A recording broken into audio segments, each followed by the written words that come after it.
के नाम के द्वारा, गोविंद के नाम के द्वारा ही हम सब जीवों का कल्याण होता है। तो कहा गया कि महाराज आप लोग चाहे जितना मर्जी आप लोग महाराज तीर्थों पर जाकर दान पुण्य करो, तीर्थों पर जाकर पुण्य कर्म करो,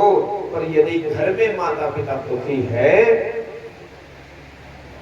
यदि घर में माता पिता कष्टों से दुखी है,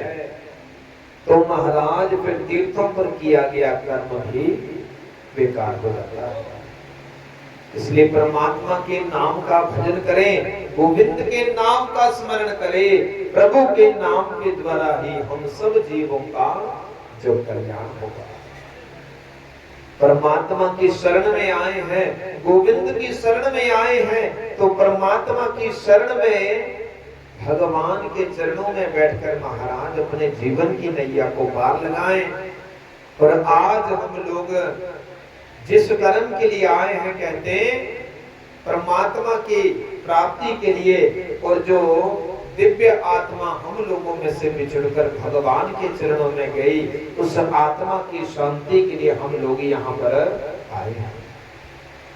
किस कर्म के लिए आए? किस सत्संग के लिए आए महाराज? और सत्संग का मतलब क्या है? सत्संग का मतलब है कि सत्य का संग करना,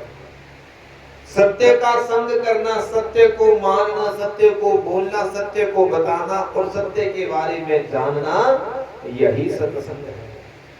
और इंसान जब सत्य के बारे में जानता है, इंसान जब सत्य बोलता है, इंसान जब सत्य के बारे में चर्चा करता है, तो उसी चर्चा को महाराज प्रभु के नाम की चर्चा को सत्संग कहते हैं। और भक्तजनों, गोविंद के नाम का ये सत्संग है, गरुड़ पुराण का ये सत्संग है कि महाराज जिसमें हम लोग और लोक की क्रियाओं के बारे में जो कर्म करेंगे, कि जैसे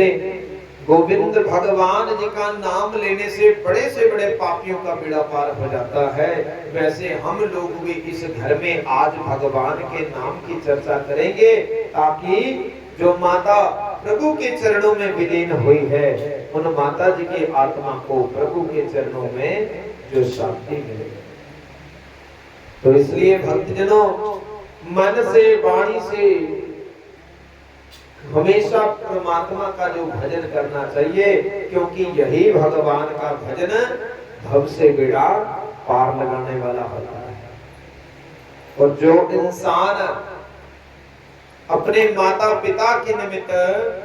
प्रभु का नाम स्मरण करता है या अपने बुजुर्गों के निमित्त भगवान का भजन करता है, वो इंसान इस धरती पर भी सुख पाता है और परलोक में जाकर भी वो सुख की प्राप्ति जो करता है।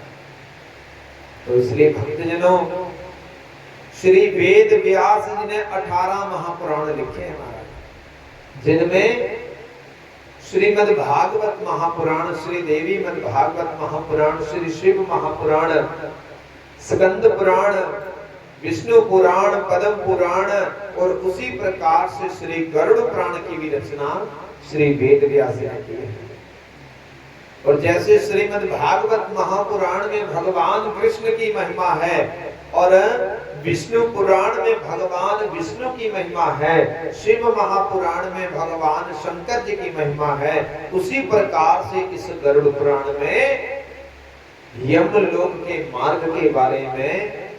यमराज की महिमा के बारे में जो बताया गया है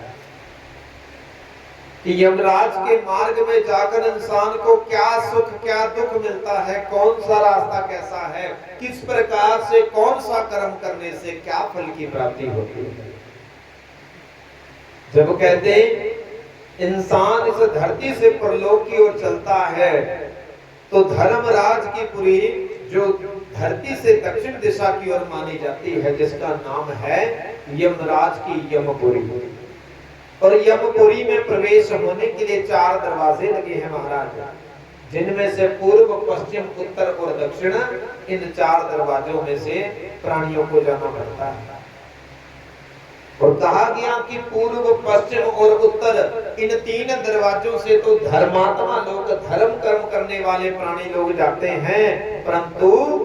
जो शेष दक्षिणी द्वार है, जो दक्षिणी दरवाजा है, उसी दक्षिणी मार्ग से पापियों का गमन यमराज की यमपुरी में जो होता है। और यमपुरी में जब दक्षिणी मार्ग से जीव जाता है तो वहां पर महाराज बड़े दुख झेलने पड़ते हैं, बड़ा कष्ट भोगना पड़ता है, बड़ा ऐसा कष्ट जिसके बारे में कभी सोचा भी नहीं हो,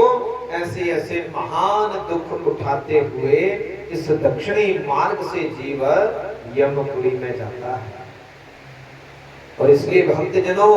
जो इंसान भक्ति मार्ग का नाम स्मरण करते हुए, प्रभु का नाम उच्चारण करते हुए, गोविंद की शरण का नाम स्मरण करते हुए, प्रभु का नाम उच्चारण करते हुए अपने जीवन को जीता है, वो कहते इस दक्षिणी मार्ग में नहीं जाता। पर जिसने कभी भी भगवान का स्मरण नहीं किया, जिसने कभी भी परमात्मा का चिंतन नहीं किया, जिसने कभी चित्त में भी परमात्मा के बारे में नहीं सोचा, ऐसा प्राणी दक्षिणी मार्ग से यमपुरी में जाता है। तो इसलिए भक्तजनों,